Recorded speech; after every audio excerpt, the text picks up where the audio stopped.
নতুন কোন সিনেমা পুষ্পা 2 কে টক্কর দিল? পুষ্পা 2 কতটা পিছিয়ে আছে সেই সিনেমার আয়ের দিক থেকে, এবং সেই সিনেমা ভারতের সবচেয়ে হিংসাত্মক সিনেমার খেতাব পেল কেন? হিংসাত্মক সিনেমা কি আমাদের সমাজের জন্য ভালো নাকি খারাপ, সবকিছুই থাকছে আজকের এই ভিডিওটিতে।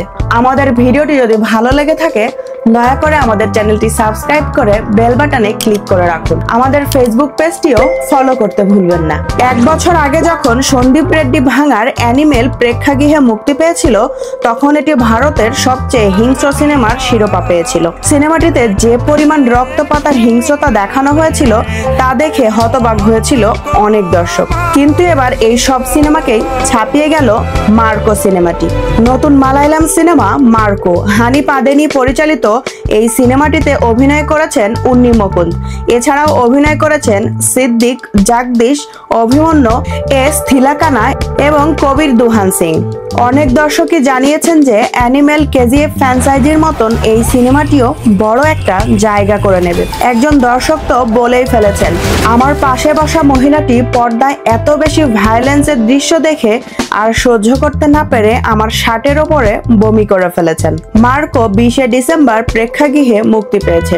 বক্স অফিসে দারুণ সাফল্যও পেয়েছে এই সিনেমাটি। এটি প্রথম 6 দিনে ভারতে মালায়ালাম প্রদেশে আয় করেছে 25 কোটি টাকা এবং বিশ্বব্যাপী 50 কোটি টাকার ক্লাবের দিকেও এগিয়ে গিয়েছে।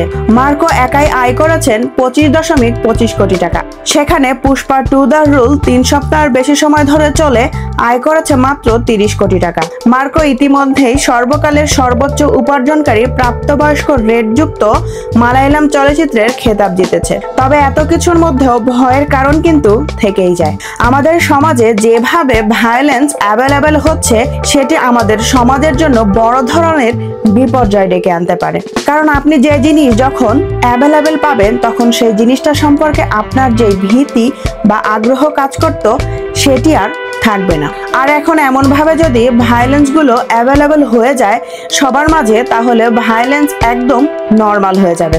সহিংসতা দেখিয়ে তৈরি সিনেমাগুলো কখনো কখনো যুব সমাজকে অপরাধে উদ্বুদ্ধ করতে পারে। নিয়মিত সহিংস সিনেমা দেখা অনেক ব্যক্তির মধ্যেই আগ্রাসী মনোভাব তৈরি হতে পারে। আপনাদের কি মনে হয় এই সিনেমাটিতে এত পরিমাণ ভায়োলেন্স দেখানো হয়েছে, এটি কি আমাদের সমাজের জন্য ভালো দিক কিনা? কমেন্ট করে আমাদের জানাতে ভুলবেন না। আমাদের ভিডিওটি যদি ভালো লেগে থাকে লাইক, কমেন্ট, শেয়ার করে আমাদের পাশেই থাকুন।